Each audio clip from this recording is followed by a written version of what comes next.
was gun violence, and my question relating to that specifically is, how does gun violence affect behavior and crime?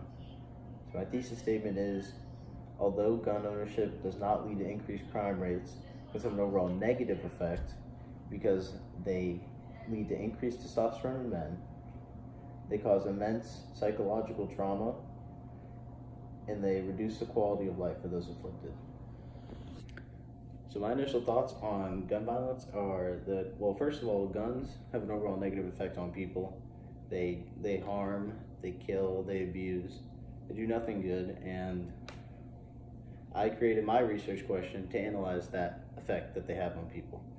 And I wanted to look at all the negative effects, and I assumed there would be psychological effects. I knew there would be physical effects, and I knew its effect on crime would be, it facilitates it, obviously, because anyone with a gun can intimidate pretty much anyone.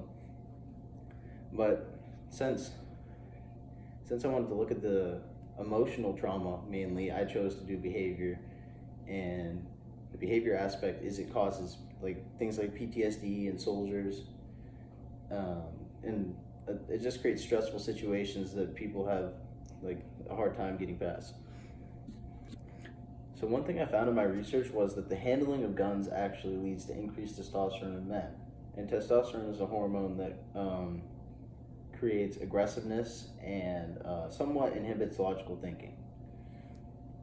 So this information was found in a study conducted by Jennifer Kleinsmith, and it involved men being given either a toy or a gun to handle for 15 minutes, and then afterwards they were asked to put as much hot sauce in a cup as they believed another participant would drink.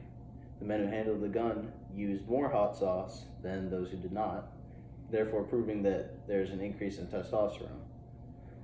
There was also a saliva test conducted before and after, which just verified the results, and it also proved that testosterone was increased in the men who handled the gun.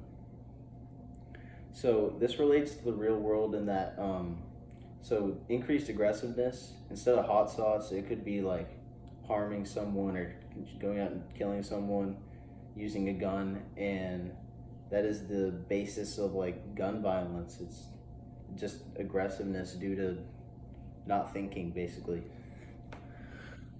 So I made some visual representations to help you guys see what the effects of gun violence are, and yeah. So this video is just meant to show a man buying a gun. It's just important to the story later.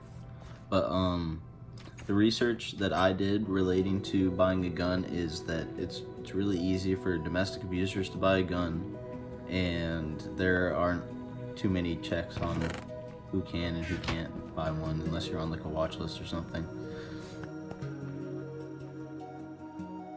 So this video is supposed to be depicting a robbery in which a man is critically injured.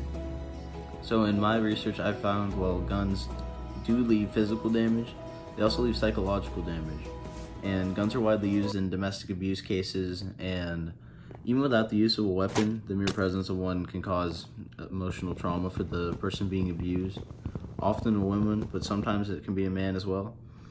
So this clip shows the reduced quality of life and higher medical costs related to gun-caused injuries. The reduced quality of life stems from the stress of dealing with the gun-related psychological trauma, and also the physical damage caused to the body, and also the stress of dealing with the United States criminal justice system, because the criminal justice system takes a long time to work, and it's not always completely effective in helping the victims of domestic abuse. Alright guys, thanks for watching my video. Hope it wasn't the worst one you've seen today.